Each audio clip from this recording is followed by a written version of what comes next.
ये महाभारत जुए में हार जाने से भी नहीं हुआ है, ध्यान रखिए। ये महाभारत शकुनी के पासे बदलने से भी नहीं हुआ है। ये महाभारत इस देश में यदि हुआ है तो ध्यान रखना दुर्योधन के कारण भी नहीं हुआ है। ये महाभारत इस देश में यदि हुआ है तो द्रौपदी के कारण इस देश में महाभारत की रचना हुआ करती है। मान्यवर आप विचार करिए, जब पांडवों को खंडप्रस्थ दिया गया कि जाओ पांडुपुत्र, धृतराष्ट्र ने कहा खंडप्रस्थ तुम्हें दिया जाता है, पूरा हस्तिनापुर दुर्योधन को दिया जाता है। ध्यान रखना, प्रस्ताव रखा, सुलह की बात हुई, दुर्योधन ने खंडप्रस्थ दे दिया। जहां ना पानी बरसता था, ना जहां फसल होती थी, बंजर भूमि, जाओ वहां रहो। युधिष्ठिर ने कहा, अर्जुन ने कहा कोई बात नहीं, यदि हम में ताकत होगी तो खंडप्रस्थ को इंद्रप्रस्थ बना करके रख दिया जाएगा। ध्यान रखें, हौसले बुलंद होना चाहिए। खंडप्रस्थ दे दिया, जहां पर खंडर ही खंडर है, बंजर भूमि है। पांचों पांडवों ने पुरुषार्थ किया, मेहनत की, खंडप्रस्थ को इंद्रप्रस्थ में तब्दील कर दिया और इतना सुंदर बनाया। आज कितने भी बड़े आर्किटेक्ट हों, वो व्यवस्था नहीं ला सकते हैं। कैसे लोग थे, कैसी बुद्धि थी उनकी, बिना पढ़े लिखे भी इतना सब कुछ कर लिया करते थे। इतना सुंदर महल बनाया, पूरी दुनिया में चर्चा हुई कि युधिष्ठिर अर्जुन ने इतना सुंदर इंद्रप्रस्थ बनाया है, हजारों लोग देखने जा रहे हैं, बहुत खूबसूरत। दुर्योधन ने कहा कि मैं भी तो चल के देखूं। गया इंद्रप्रस्थ में, और जैसे ही इंद्रप्रस्थ पहुंचा दुर्योधन, इतना अद्भुत महल था, जो दिखता था वो होता नहीं था, और जो होता था वो दिखता। दुर्योधन ने अपनी धोती संभाली, उसे लगा कि यार यहाँ तो पानी पानी दिखाई दे रहा है। धोती संभाल करके चल रहा है, वहां तो पानी था ही नहीं, केवल दिखाई देता था। आगे देखा दुर्योधन ने, रंगोली बनी हुई है, चौक पूरे हुए हैं, बहुत सुंदर है। अरे बोले यहाँ से तो आ गया, अब क्या धोती पकड़ना, अब क्या अपने को संभालना। इतना सुंदर, आंखें फटी की फटी रह गई दुर्योधन की। आगे बढ़ा, पानी था, गिरा चपाक से पानी में, पूरे कपड़े गीले हो गए। जोरदार अट्ठास हुआ झरोके से, बड़ी जोर से व्यंग की हंसी आई। उसने कहा देवर जी ये क्या हो गया। द्रौपदी की आवाज आई, गिर गए। अरे संभल के चलना सीखो देवर जी। पानी में गिरा हुआ दुर्योधन भीगा हुआ। द्रौपदी ने कहा गिर गए ना, अब पता पड़ा कि इंद्रप्रस्थ क्या है और हस्तिनापुर क्या है। अरे तुम कैसे संभलोगे, अंधे का पुत्र अंधा ही होगा। बस यहाँ से महाभारत शुरू हो जाया करती है। द्रौपदी का चीरहरण महाभारत नहीं था, जुए में हारना महाभारत नहीं था।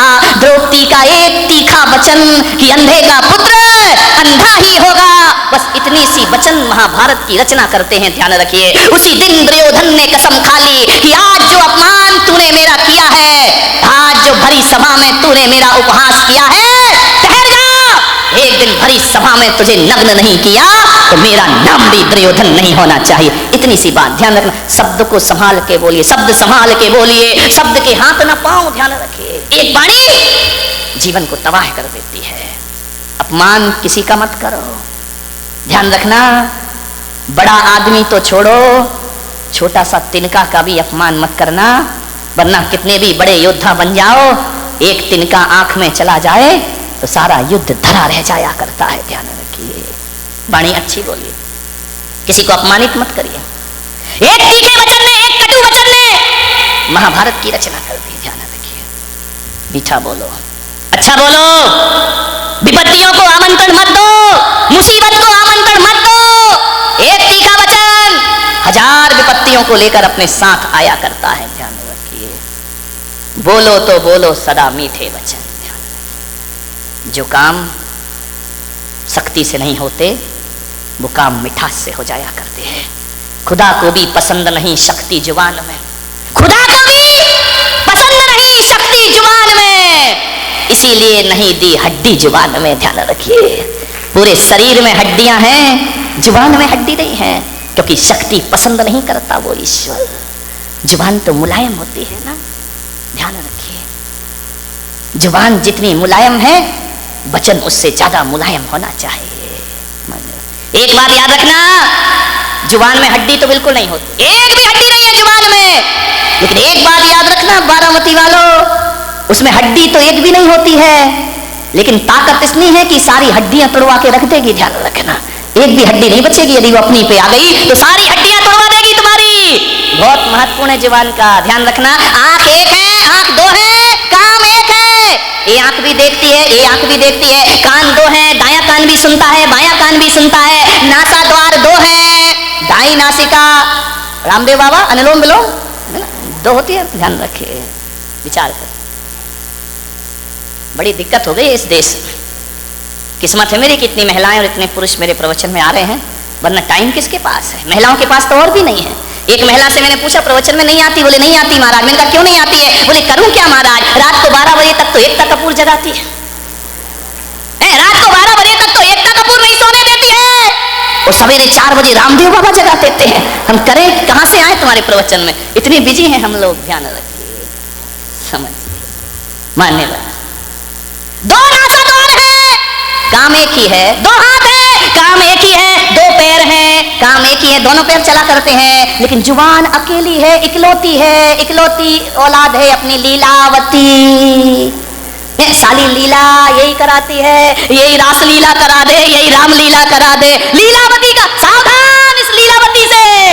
2 अंगुल की जुबान 5 फीट के शरीर का सत्यानाश करा सकती है। ध्यान रखिए, ये जो लीलावती बैठी है ना, इस पे कंट्रोल रखो, कंट्रोल कंट्रोल। ध्यान रखिए, ये जो लीलावती है बहुत नटखट काम करती है। पूरे शरीर में अकेली है, इकलौती औलाद है इस मुंह की। लेकिन एक बात ध्यान रखना, ये जो लीलावती है ना, है तो अकेली, काम डबल करती है। ध्यान रखना, एक चखना और एक बकना। ध्यान रखिए, जो 2 है वो एक काम करते, जो अकेली है वो ये चखती भी है। और मीठा खाना याद रहा, पर मीठा बोलना भूल गए। ध्यान रखिए, एक तोता तीखा तीखा खाता है, मिर्च खाता है तोता, मीठा मीठा बोलता है। और हम मीठा मीठा खाते हैं, बोल दो तीखा तीखा बोलते हैं हमें जुबान से। जुबान को संभाल के रखो, वाणी सुंदर बनाओ। एक कितनी भी सुंदर महिला हो, खूबसूरत महिला हो, आसमान से उतरी हुई परी हो, ध्यान रखना। आप सोचते हो ना कि थोड़ी सी लिपस्टिक से हम बड़े अट्रैक्टिव लगेंगे। नहीं नहीं, कौन बोला महाराज हमारे पीछे क्यों पड़े हो तुम? ध्यान रख, लिपस्टिक लगा के आप सोचते कि हम सुंदर हो गए हैं। मैं आपसे निवेदन करता हूं, ओंठ कितने भी सुंदर बना लो, कितने भी लिपस्टिक लगा लो, कितने भी पतले ओंठ हो जाएं तुम्हारे, कितने भी गुलाबी ओंठ हो जाएं, लेकिन वाणी कड़वी हो तो बताइए आपका सौंदर्य कितनी देर टिकने वाला है? ओंठों का सौंदर्य ज्यादा नहीं टिका करता है। मुझे तो समझ नहीं आता है, ये महिलाएं लिपस्टिक लगा के अपने को सुंदर समझती हैं, आदमी तो लिपस्टिक नहीं लगाता ना। नहीं, बारामती का मुझे पता, लगाते हो क्या? नहीं लगाते ना। एक बात बताओ, ये सोचती है लिपस्टिक से सुंदरता बढ़ती है, तो लिपस्टिक लगा के सुंदर दिखने वाली देवी हो, बिना लिपस्टिक वाले पे क्यों मरती हो? फैसला करो, फैसला। ये तो लिपस्टिक जान इनपी देती है लोग। ध्यान रखिए, इसका मतलब है लिपस्टिक कितनी भी अच्छी हो, चेहरे की सुंदरता कितनी देर की? आधे घंटे। एक बात बताओ, एक सुंदर चेहरे को एक बार देखोगे, 2 बार देखोगे, 3 बार देखोगे, बार बार देखोगे, उस चेहरे से भी जी भर जाएगा। ध्यान रखिए, ध्यान रखना। ज्यादा सुंदर चेहरा कितने दिन अच्छा लगेगा? 1 साल 2 साल। कितनी भी सुंदर पत्नी ले आओ बेटा, साल बर्बाद तो वही हालत है कि वो बड़बड़ा रही है, अपन चुपचाप सुन रहे हैं बैठ करके। खाना खाएगी तभी बोलेगी। ध्यान रखना, ये आदमियों की जिंदगी इसी में। बेचारे हर थके हुए हारे हुए तो आते हैं दुकान से, वो जैसे ही आए और इनकी रामायण शुरू हो जाया करती है। देवरानी ने ये कहा, जिठानी ने वो कहा, तेरी अम्मा ने एक, परसते भी जा रही है। महिलाओं से निवेदन है, जब पति घर में आए तो उसकी थाली में रोटी परोसो, रोटी। दिन भर की किचकिच मत परोसो उसकी थाली में, वरना थाली फेंक करके इतना परेशान। उसी समय मैंने एक महिला से बोला, खाते समय क्यों बोलती हो? बोले खाते समय तो वो चुपचाप सुनता है, मुंह में रोटी रहती है, सुनते रहता है, अपन बोलते जाओ, देवी बोलते जा रही, बोलती जा रही, बोलती जा रही है, वो बेचारा खाते जा रहा, खाते जा रहा। क्या करे, इधर सुने या इधर सुने, खा रहा। ऐसी हालत है जैसे सड़क के किनारे भुट्टा सिकता है ना, भुट्टे नहीं सेकते रहते, वो एक हाथ से हवा करते जा रहा, भुट्टा सिकते जा रहा, हवा करते जा रहा, भुट्टा सिकते जा रहा, रोटी पटकते जा रही, भुट्टा सिकते जा रहा, सिकते जा रहा, सिक गया भुट्टा। क्या रोटी खाए बेचारा।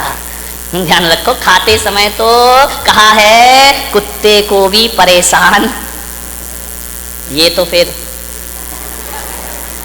क्या बोली, इतनी तेज है बारामती की महिलाएं, इतनी तेज इतनी तेज इतनी तेज कि एक दिन दो पति पत्नी बाजार गए।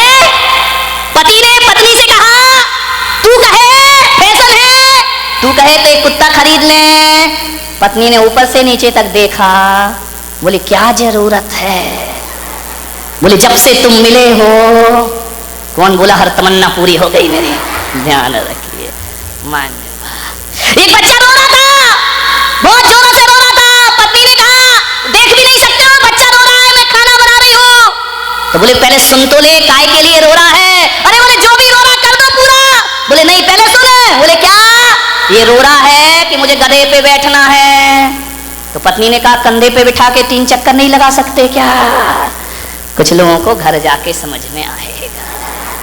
ध्यान रखिए। एक बार यही दुर्घटना घट गई। एक बच्चे ने पूछा अपनी मम्मी से कि मम्मी एल्बम देख रहा था शादी का।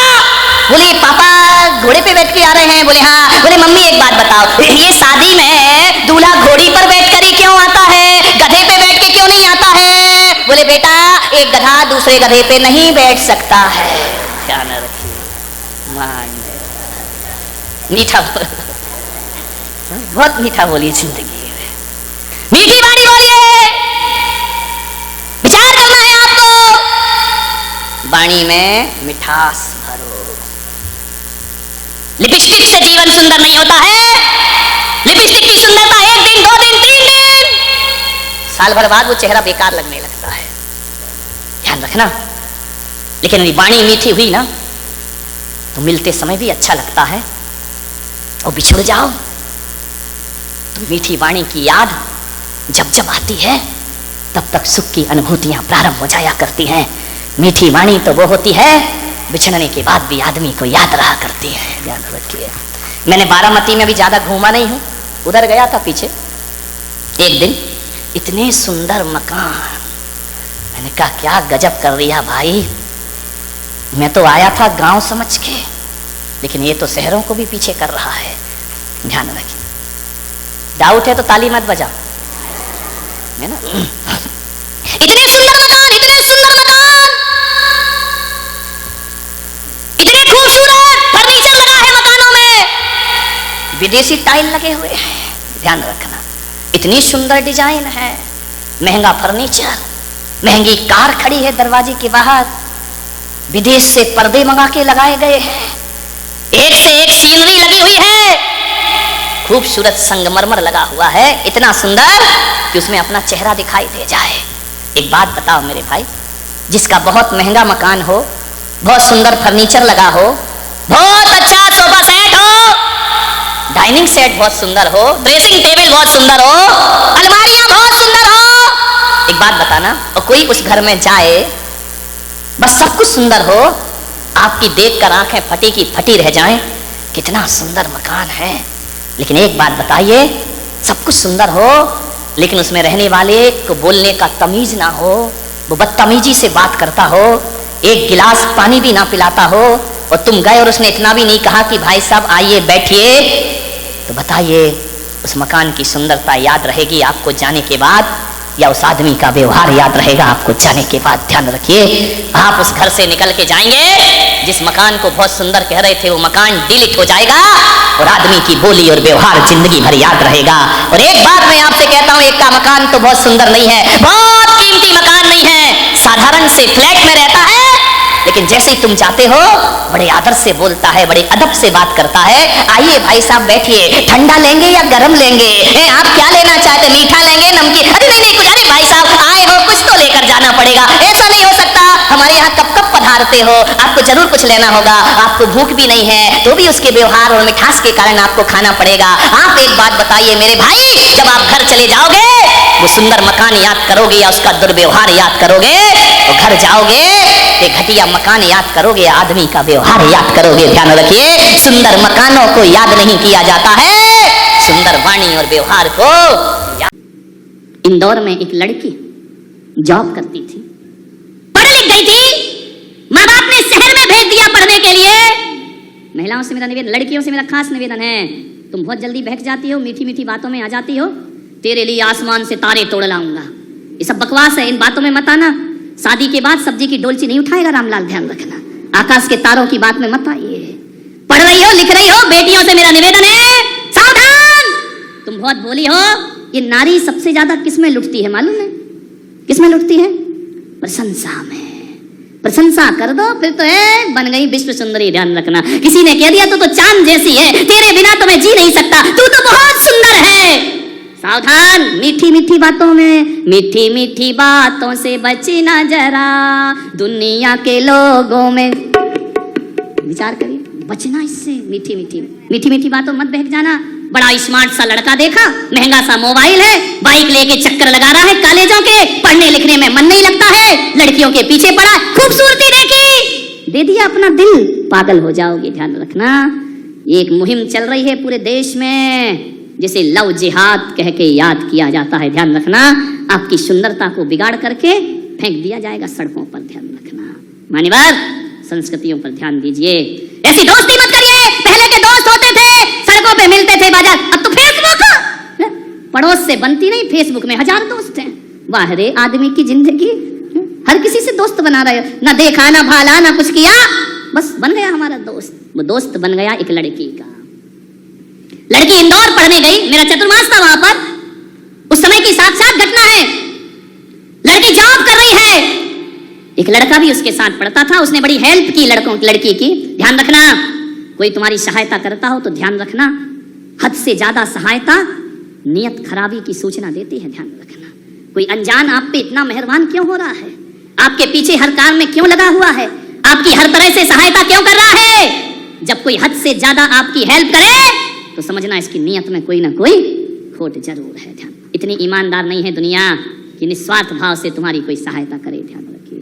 वह दोस्त बन गया, पढ़ते लिखते साथ रहते, सब कुछ करते, लड़की का जॉब लग गया, लड़का भी इंजीनियर बन गया। आज ये हो रहे हैं घर के हालात, ध्यान रखना। माँ बाप लाचार हो जाया करते हैं, क्या करें, बाहर पढ़ती हैं बेटियां, सोच समझ के रिश्ते। दोस्ती बढ़ गई। एक दिन उस लड़के ने उस लड़की से कहा कि मैं तुमसे शादी करना चाहता हूं। लड़की सकते में आ गई। उसने कहा मैंने कभी तुम्हें इस निगाह से देखा ही नहीं, तुम्हारे मेरे विचार मिलते थे, मैं केवल दोस्त हूं, दोस्त। मैंने कभी नहीं सोचा कि मेरी तुमसे शादी होगी, मैंने इस दृष्टि से तुम्हें कभी नहीं देखा है, मेरे मन में ख्याल भी नहीं आया। लड़के को लगा कि पैरों तले जमीन खिसक गई।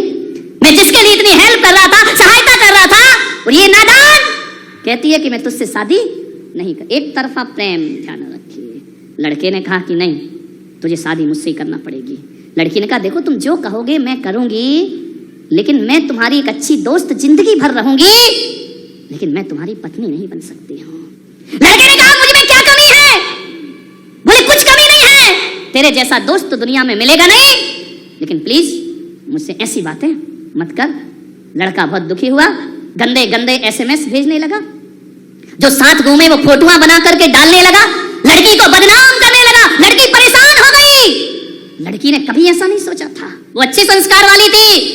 लड़की बहुत परेशान हुई, मैसेज भेजता गंदे गंदे, फेसबुक पे भेजता, व्हाट्सएप पे भेजता। लड़की बहुत दुखी हुई। उसने कहा कि देख, मैसेज लिखा कि तू ये ख्याल छोड़ दे मेरे प्रति। उसने कहा मैं शादी करूंगा तो तुझसे करूंगा, और यदि तू मुझे ना मिली तो तू किसी और की भी नहीं हो सकती है।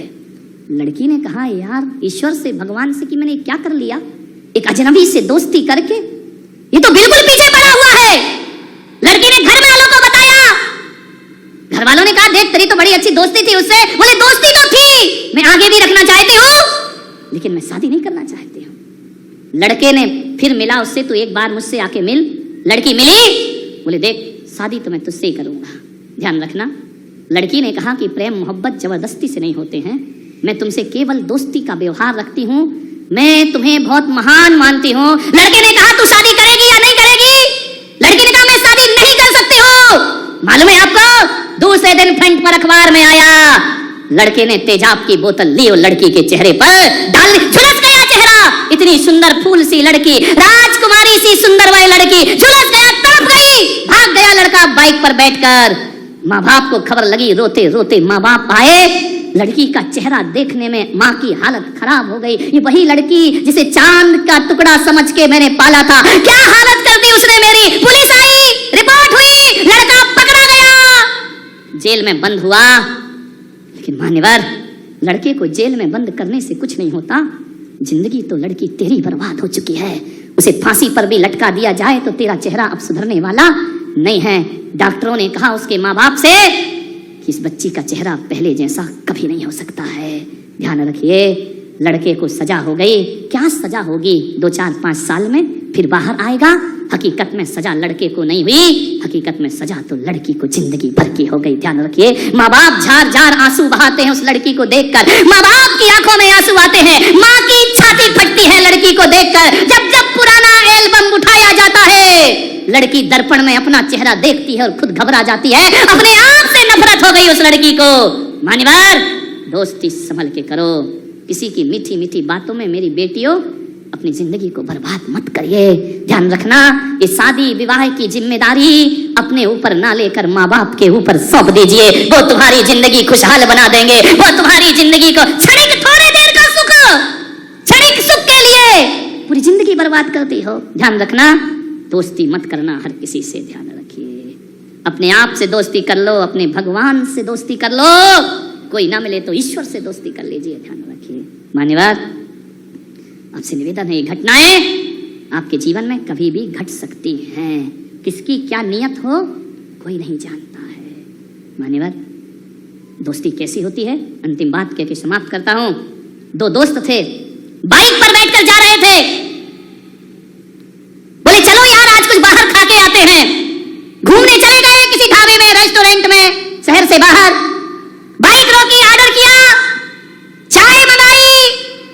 दोनों दोस्त ऐसे थे कि एक दूसरे के बिना रह नहीं सकते थे। सुबह शाम दोपहर क्लास कहीं भी जाएं, दोनों की दोस्ती बड़ी नामिक थी। ये बहुत अच्छे दोस्त हैं। दोनों बैठे थे, मस्ती चल रही थी। बैठे हैं, लड़के तो लड़के, उम्र है। चाय पीते पीते मस्ती शुरू हो गई। चाय का गिलास लिया, धोखे से गिलास हिला और दोस्त के पैंट पे चाय गिर गई। दोस्त को बड़ा गुस्सा, अभी हंस रहे थे, अभी खेल रहे थे, अभी खिलखिला रहे थे, जैसे ही चाय गिरी उसने कहा यार तुमने व्हाइट पैंट पे चाय गिरा दी। पैर जला तो जला, पैंट भी खराब हुआ। उसने एक चाटा लगाया उस दोस्त को। अभी हंस रहे थे, अब लड़ाई में शुरू, एक चाटा मारा। दोस्त कुछ ना बोला, चुपचाप टेबल पर हाथ रखकर बैठ गया।